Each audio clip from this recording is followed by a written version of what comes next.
Welcome to Henley News. I'm Guy Andrews. And I'm Rory Craven Todd. And we've got some great guests on today.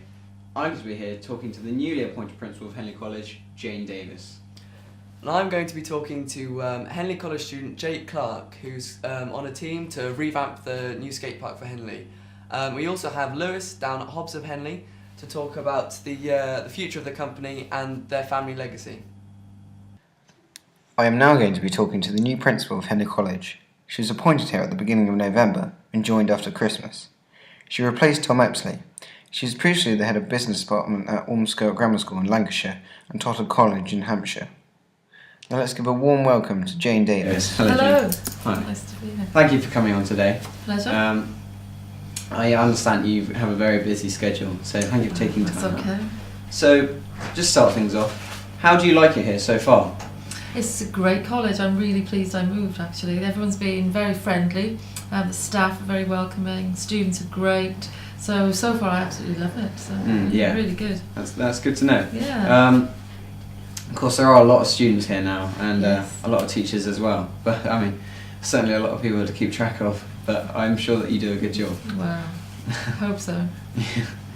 Now, before you came here, you teach at Haven Sixth Form in Hampshire. Haven't. Yeah, it's near Portsmouth. Oh right, what was that like?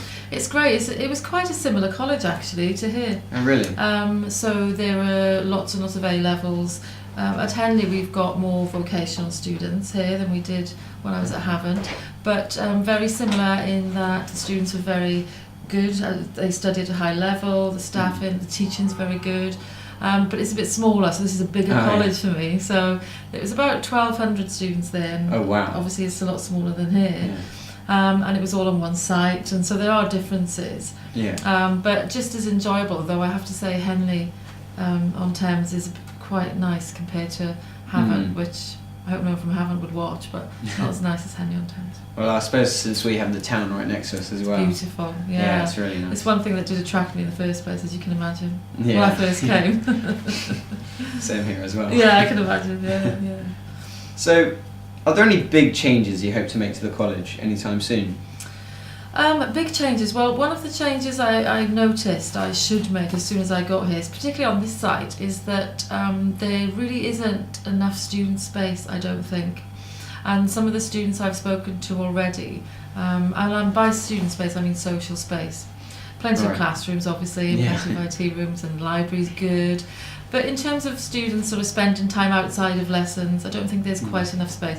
So one of the first things I'm going to do that's quite big is to change that and try to move things around, change the function of certain rooms so that you've all got somewhere, especially at Rotherfield, because I guess you know how tight the space is, to do more socialising, maybe some more informal study, perhaps like breakout rooms where you can use laptops, iPads, and and you can eat at the same time. So all those sorts of things. So that's one of the biggest things I'm going to do, which I'm looking forward to actually. And I'm setting up some student groups to help me decide how to do it. That's a good the best idea. thing to do, I think. That's very good. Yeah. So, are there any key things that you really like about this college, and are there any things that you don't particularly like about this college that you think can be changed? Well, I think the only thing I would say I don't like, and it's not really about the college, and it's probably exactly the same as everybody else, is walking up that hill. Yeah. So the first thing I did when I got the job was to buy flat shoes, because it's quite rocky. But no, I do love the college. I mean, there's nothing not to like about it, really. The things I particularly like, obviously, the fact it's in Henley. But as I said before, there are a lot of students and a lot of staff, but it doesn't feel big and impersonal. It feels like a community and very friendly. And I was quite shocked because with 1,800 students and about 200 staff, you'd think that it would be a bit more impersonal, but it's not at all. So I think that's what I like the most about it. And the facilities are very good. Yeah, they are. Yeah, I'm impressed. Better than when I was before, I have to say. That's good. I hope they're not watching, No. So, why did you join Henley College? Was there any specific reason or not? Well, obviously I was looking to be a principal anyway, but I didn't want to go just anywhere. So I was sort of looking for the right college for me. It was really important that I got a principal's job somewhere where I think I can make a big difference, somewhere that suits me, somewhere that does the qualifications I'm used to, because obviously I'm a teacher as well. And Henley was perfect, really. I think if Henley hadn't come up, I would have probably waited for an equivalent good job. But it's got such a good reputation that I think the way I described it to my principal at the time was it was too good to resist. So that's why I did it, really. What were you before? I was a deputy principal. Oh, right, okay. So basically helping to run the college, and when the principal wasn't there, it was sort of me in charge, and he wasn't there quite a lot. So. Oh, okay. So sort of helped you prepare for this. Absolutely, yes, definitely. So I felt like I was ready. And informally, I think most people who are deputies, when you get to the stage where you think, I can do a better job than you as principal, it's probably time to be a principal then. So that's what happened. So how are the facilities here compared to Havant and other places you've worked at? Well, as I mentioned before, I think they're very good, actually. I mean, this studio, for example, is a good example of that. And I really like the sporting facilities. There's really nice art rooms that are quite big.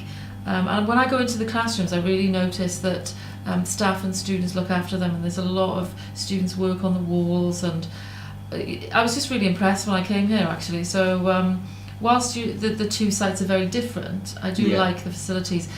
Having said that, the student facilities in terms of social, as I said, I'd like to improve, but they are generally a lot better, even though, as we said, they're separated out, but I don't think that matters necessarily. And just final question before we wrap things up. Why should people send their children to Henley College? Oh, that's a good question, isn't it? Well, actually, I'm a great believer in sixth form colleges. I mean, the grammar school was the first place I taught, but after that I've been in sixth form colleges throughout my career. And the reason I like them is because I think when you leave school and before you go on to either a job or university, it's really important to have high quality education, but somewhere else. So somewhere that's like a stepping stone, if you like, or a bridge between school and university. And I think this particular college is one of the best ones I've seen, because you can be independent here, but you get looked after here as well. So it's a nice little transition, I would say, from school to the next step. So I think that's why parents should send their children here. I think it is an excellent route to where you want to go. Brilliant. Well, thank you very much for coming on today, My pleasure. Jayne. Really appreciate it. My Thank pleasure. you. We now go over to Lewis, who's going to be down at Hobbs of Henley talking to Johnathon Hobbs about the family legacy.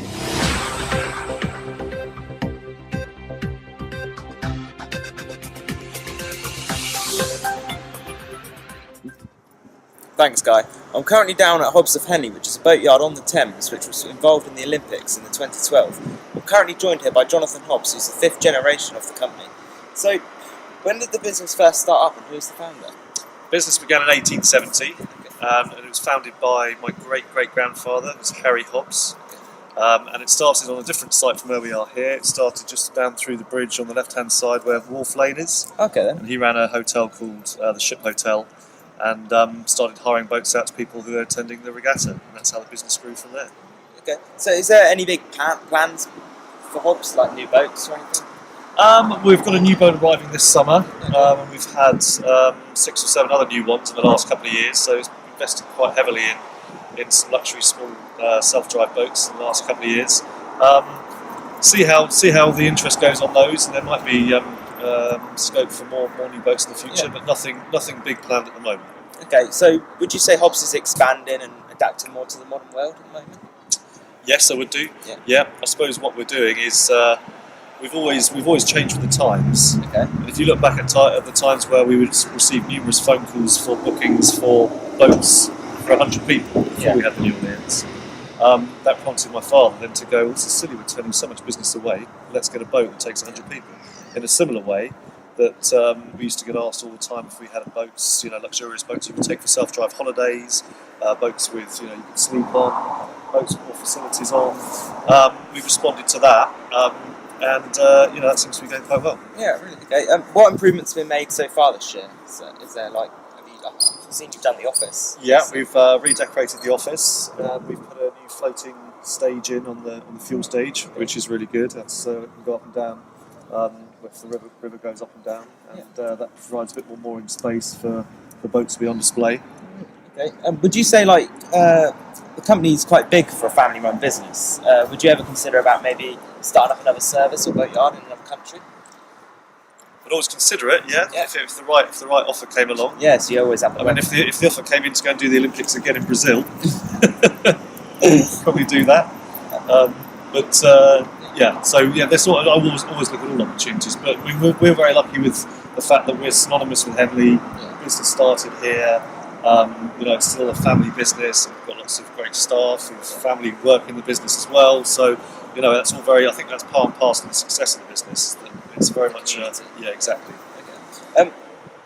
I hear you have 7 new boats in the fleet at the moment, and they're involved in the Olympics. What was their role? The Olympic class launch, they were used to transfer the VIPs from the Thames, tidal Thames, up the River Lee to Stratford. Okay. There was a certain amount of new boats that were commissioned to do that. After the Olympics, some were surplus to requirements, and we bought those. Okay. And that's the Olympic class, that's the ones you can see over here, which are ashore at the moment. And they're very, very popular. Okay. And did you have any other boats involved in the Olympics at all? We had our passenger boat, Consuta, involved. Okay, yeah. That was involved in taking the Olympic men and ladies rowing squads from Oakley Court across to Dorney Lake. And that was a fantastic 3.5 weeks. Getting really involved with all the squad, getting to know them, the skipper and the crew of those boats. Got on so well with the athletes that they actually got invited to the British Olympic dinner. Yeah. Okay. That's been very nice talking to you. Thanks very much. And you. Okay. Back to you, Rory. Well, thanks, Lewis, for that compelling story. I'm now going to talk about the new plans for Henley Skate Park. The skate park is something that has been talked about a lot over the past few years, and finally it looks like something is going to happen instead of just some young people's dreams. But to talk with us is we have Jake Clark, who's a student at Henley College, who's going to talk a little bit more about the skate park and what the new changes are going to be. So Jake, thank you very much for coming in. So you're a student at Henley College, yeah? Yeah, I'm doing, yeah. Cool, so how's that all going? What do you do then? I study a media course. Oh, yeah. It's going really well. Really enjoying that. Nice. Is that tying nicely with your sports or? No, music. I do music, so Oh, right. it ties in with that. And Quite a creative type, yeah. Yeah, hopefully I can maybe put it towards something to do with the skate park as well, Oh, promotion awesome. video or something. Yeah, that sounds great. And you're a BMX, yeah? Yeah. Yeah, cool. So that's sort of why you're in the team, because you're a big part of this Henley Skate Park team, aren't you? Yeah, I've been with them for about six or so years now. Oh, wow. It's been running a few years prior to that, but I've been involved pretty much from the start. Wow. So what makes you so passionate about it? Why do you do it? It's just something needs to happen in Henley. Something just needs to happen, and this is what I think is possible and is going to be effective. Oh, wow. And obviously I'm a user, and all my friends are. So Cool. Yeah. Sweet. Yeah. Well, is the old one no good then? yeah, absolutely. Really? Yeah, Okay. it's well out of date, and it was just poorly made in the first place. Okay. Alright. Yes. And from what I understand, the council spent quite a lot of money doing work on it. Yeah, Which- they spent a lot on repairs, more than they should have. Yeah. Even they shouldn't have spent anything on repairs, to be Yeah. honest. If they just built something. If they got it right in the first Yeah. place, then we wouldn't have this problem now. So from what I understand, you plan to build an entire new park, Yeah. completely. Yeah. So tell us a bit more about the plans for that. What Well, we've got a design from Maverick Industries, Oh. which is going to be a concrete facility. It's going to be about 10 times size bigger than what we've got now. And it's entirely concrete, and it's expected to last indefinitely, really. Yeah. Wow. So it's replacing the new skate park. It's on the same site. Yeah, same site. But we're building into the grass a bit more, Okay. and eating up some of the dead space that's there. Yeah. Because I went there the other day, and it was kind of a long strip. Yeah. And it did seem like there was a lot of empty space Yeah, around the so sides. we're going to go Maybe used to- down towards the car park, Yeah. and eat up the little dead space there. Oh wow, that's great. So as with most plans for skate parks, there are people negative people who just go out of their way to be against it, sort of thing. And I found this one article from a newspaper in Wales, where I quote it here. They said it would be a haven for teens drinking and taking drugs. So what sort of response have you got from your from the community? Well, we have crossed those paths before. and we've proven it wrong. We've gone over various police reports and spoken to officers themselves, and we've come to the sort of conclusion that it actually is beneficial to stopping antisocial behaviour, as it's more of a place for people to go, and the statistics say that the trouble doesn't stay around skate parks. Yeah. Maybe old skate parks that have a small shelter or something that's a bit run down now, but the new facilities that have been built around the country, they haven't had problems at all. I suppose with the college nearby, you with the new skate park, you could bring a whole new wave of people who are interested in the sport. Yeah, most definitely. Obviously, with Henley College, got people coming from everywhere. Yeah, and it's a great place for it. It's quite it's a good central, location, yeah. and that's why we fought for that location really hard. We were offered down the river, we were offered here, there, and everywhere, and that was where we wanted it, and we fought that and got that. That's great. That's really great to hear. So, from what you're saying, it sounds like it's coming on really well. So, what's the hold up now? What's stopping you from going on to the next stage? Well, we're at the stage now where we just need to pay for it and then get it built. So we've managed to raise a lot of money ourselves. We're up to about 80,000. Oh wow. Obviously, we've had a few expenditures we've spent on tests and surveys and things. But yeah, so we're almost halfway there. And how have you raised that money? we've raised it just from general donations, events we've organised, trips, things, and we've had a huge backing from the council as well. Oh wow, okay. So, Well, it's great to hear that the council are backing you. That must have been a great. brilliant, yeah. That's awesome. Well, great. So, if people wanted to help out at home, if people were listening, what could they do to help?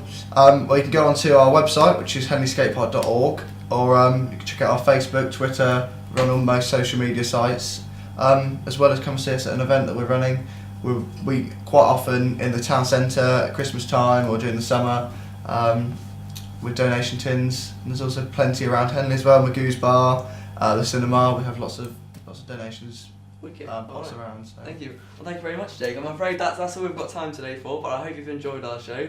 We'll have more for you next month. You stay classy, Henley-on-Thames.